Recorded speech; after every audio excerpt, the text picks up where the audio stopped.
అదే RTV app వార్తల్ని క్షణాల్లో చదివే అవకాశం ఉంటుంది. ఒక న్యూస్ పేపర్, ఒక టెలివిజన్ ఛానల్ మీ చేతుల్లో ఎప్పుడూ ఉంటాయి.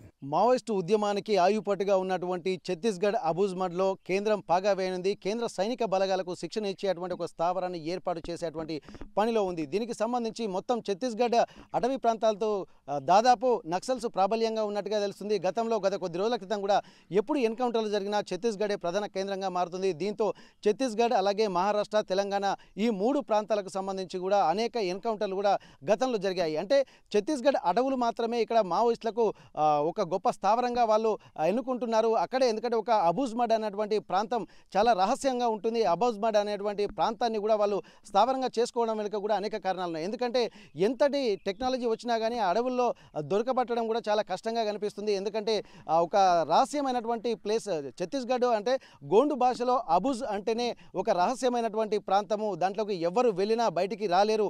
ఎంతో నైపుణ్యత ఉన్నటువంటి వాళ్ళు, బాగా పరిచయం ఉన్నటువంటి వాళ్ళు మాత్రమే అక్కడి నుంచి బయటకు వచ్చేటువంటి అవకాశం ఉంటుంది. దీనికి సంబంధించి మొత్తం 4000 చదరపు కిలోమీటర్ల వైశాల్యంలో ఈ అడవి ప్రాంతం ఉంటుంది. దీనికి సంబంధించి కూడా ఈ కేంద్ర బలగాలు కూడా ఇక్కడ పాగా వేసేటువంటి పరిస్థితి ఉంది. దీనికి సంబంధించి 1,34,877 అంటే ఎకరాల స్థలంలో కూడా ఇక్కడ వీళ్ళు ఒక స్థావరాన్ని కూడా ఏర్పాటు చేసేటువంటి పరిస్థితి కనిపిస్తుంది.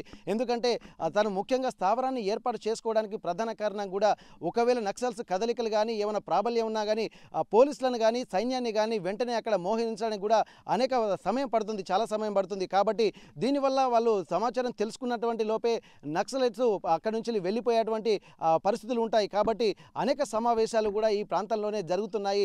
ఎవరికీ అనుమానం రాకుండా ఆ లోపలికి కూడా పోలీసులు వెళ్ళినా కానీ బయటికి రాలేనటువంటి పరిస్థితులు కూడా గతంలో ఉన్నాయి. ఎన్కౌంటర్లో గతంలో పోలీసులు కూడా కొంతమంది చనిపోయారు. ఈ మొత్తం దీని మీద మావోయిస్టులు మాత్రం ఒక గ్రిప్ సంపాదించారు. కాబట్టి ఈ ఛత్తీస్గఢ్, మహారాష్ట్ర అలాగే తెలంగాణకు సంబంధించినటువంటి నక్సల్స్ కార్యకలాపాలకు అది కేంద్రంగా మారుతుంది. కాబట్టి కేంద్ర స్థావరంగా కూడా ఛత్తీస్గఢ్ని అభివర్ణించేటువంటి పరిస్థితి. ముఖ్యంగా అబూజ్మడ్ అటవీ ప్రాంతాల్లోనే గతంలో కూడా ఎంత జల్లెడ పడినా కానీ చుట్టుపక్కల పరిసర ప్రాంతాల్లోనే ఎన్కౌంటర్లు జరుగుతున్నటువంటి విషయాన్ని కూడా మనం గతంలో తెలిసింది. దీనికి సంబంధించి కేంద్రం కూడా ఒక కొత్త వ్యూహాత్మకంగా ముందుకు వెళ్ళబోతుంది. ఎక్కువ స్థాయిలో అంటే సైన్యానికి సంబంధించినటువంటి శిక్షణ అలాగే నక్సల్స్ ఏరివేతతో పాటు ఏమన్నా దేశ భద్రతకు సంబంధించినటువంటి శిక్షణను కూడా పోలీసులకు అలాగే సైన్యానికి ఇచ్చేటువంటి పరిస్థితి. మొత్తం 1,34,778 ఎకరాల స్థలం అంటే మామూలు విషయం కాదు. అంటే ఒక పెద్ద వ్యూహాత్మకంగానే కేంద్రం ముందుకు వెళ్తుంది. అసలు నక్సల్స్ ఏరివేతనే దీని లక్ష్యమా లేకపోతే ఇంకా వేరే ఏమైనా లక్ష్యాలు ఏమైనా ఉన్నాయన్నటువంటి ఆలోచనలు కూడా చేయాల్సినటువంటి పరిస్థితి ప్రస్తుతానికి కనిపిస్తుంది. ఎందుకంటే అనేక సమస్యలు కూడా ఈ ప్రాంతాల్లో ఉన్నాయి. గత కొద్ది రోజులుగా జరుగుతున్నటువంటి ఎన్కౌంటర్లకు సంబంధించి కూడా అనేక కోణాలు వాళ్ళు పరిశీలించినట్టుగా తెలుస్తుంది. దీనికి సంబంధించి నారాయణపూర్కు సంబంధించినటువంటి అంటే ఇది దాదాపు కేంద్ర కమిటీకి కేంద్ర సర్కార్ కూడా ఇది ఒక సమస్యాత్మకంగా మారడము అలాగే ఛత్తీస్గఢ్ నుండే ఆ ప్రాంతంలోనే ప్రభుత్వానికి సమాంతరంగా వ్యవస్థను నడిపించడానికి కూడా తీవ్రంగా పరిగణించాల్సి ఉంది. ముఖ్యంగా నారాయణపూర్ జిల్లా ఓర్సా మండలం సోన్పూర్ గర్భ అటవీ ప్రాంతాల్లోనే ఈ అభ్యాస కేంద్రం ఏర్పాటు చేస్తుంది. దీంతో మావోయిస్టు ఉద్యమంపై మరింత ఒత్తిడి పెరిగేటువంటి అవకాశం అయితే స్పష్టంగా కనిపిస్తుంది. దీనికి ఆ సమస్యలకు ఉన్నటువంటి ప్రాంతాల్లో ముఖ్యంగా 4000 చదరపు కిలోమీటర్ల హెక్టార్ల విస్తీర్ణం ఉన్నటువంటి ఈ ప్రాంతంలో కూడా ముఖ్యంగా 1,34,778 ఎకరాల స్థలాన్ని సేకరించాలని చెప్పి నారాయణపూర్ జిల్లా కలెక్టర్ కూడా కేంద్ర ప్రభుత్వం ఆదేశించింది. దీంతో పాటు వీలైనంత తొందరగా ఈ ప్రాంతాన్ని కనుక సేకరించేటువంటి పరిస్థితి ఉంటే వెంటనే కేంద్ర బలగాలను అక్కడ మొత్తం ఒక చదును చేసుకోవడమా లేకపోతే వారికి కావాల్సినటువంటి ఎన్వైరన్మెంట్ని క్రియేట్ చేయడమా, దీంతో పాటు ఇక్కడ అత్యాధునికమైనటువంటి టెక్నాలజీకి సంబంధించినటువంటి మందుగుండు సామాగ్రి అలాగే తుపాకులు కానీ ఏవైనా సరే వాళ్ళకు అత్యాధునిక లేటెస్ట్ టెక్నాలజీని కూడా ఇక్కడ అంటే ఆర్మీ అమల పొదిలో ఉంచేటువంటి అవకాశం అయితే కనిపిస్తుంది. దీంతో పాటు నక్సల్స్ ఏరివేతకు పూర్తి స్థాయిలో కేంద్రం సన్నద్ధమవుతుందా అన్నటువంటి ఒక అనుమానాలు కూడా కనిపిస్తున్నాయి. ఎందుకంటే ప్రభుత్వ కార్యకలాపాలకు సమాంతర ప్రభుత్వం నడుపుతున్నటువంటి నేపథ్యంలో అక్కడ ఉన్నటువంటి అమాయక ప్రజల్ని కూడా ఇక్కడ గోండ్స్ వాళ్ళను కూడా వాళ్ళకు భాష మీద పట్టు సరిగా ఉండదు, అలాగే ఎడ్యుకేషన్ కూడా ఉండదు. అడవి ప్రాంతాల్లో ఉండేటువంటి వాళ్ళే వీళ్ళ అస్త్రాలుగా మారుతున్నారు. వాళ్ళని అడ్డు పెట్టుకుని కార్యకలాపాలు చేస్తున్నారు.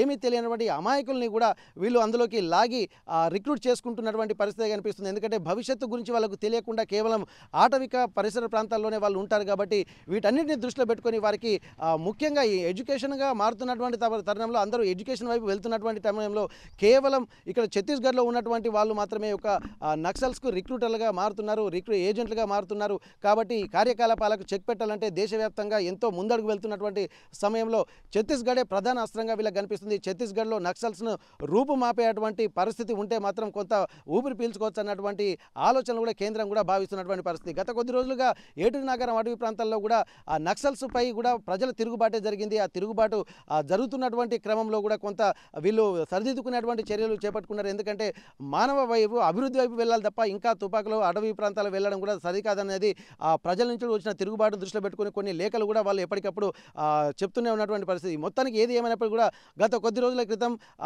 ఛత్తీస్గఢ్ అటవీ ప్రాంతాల్లోనే మావోయిస్టుకు సంబంధించినటువంటి సీనియర్ నాయకులు అలాగే రాష్ట్ర కమిటీ మొత్తం రీజనల్ కమిటీ సభ్యులు కూడా చనిపోవడానికి కూడా నక్సల్స్కు సంబంధించినటువంటి ఒక అధ్యాయాలు ముగిసినట్లుగా కొంత కేంద్ర ప్రభుత్వం పోలీసులు అభివర్ణిస్తున్నటువంటి సమయంలో ఈసారి మాత్రం ఇక ఇది చివరి యుద్ధం అన్నటువంటి ఒక ఆలోచనలు కేంద్ర ప్రభుత్వం చేయడము, దానికి అనుగుణంగా అడుగులు వేయడాన్ని కూడా ఇదే చివరి పరిస్థితి అన్నట్టు ఒక ఆలోచనకు కేంద్ర ప్రభుత్వం వస్తుంది. దానికి సంబంధించి కూడా వేగంగా అడుగులు పడుతున్నాయి. భూ సేకరణకు కూడా నారాయణపూర్ కలెక్టర్కు ఆదేశించినటువంటి పరిస్థితులు ఉన్నాయి. వీళ్ళంత తొందరగా భూసేకరణ జరగాలన్నటువంటి ఒక ఆలోచన కూడా చేస్తున్నాయి. అదే జరిగితే మాత్రం కేంద్రం ఎట్లాంటి విధానాలు అనుసరిస్తున్నాయో మరికొద్ది రోజుల్లో కూడా స్పష్టత వచ్చేటువంటి అవకాశం అయితే స్పష్టంగా కనిపిస్తుంది.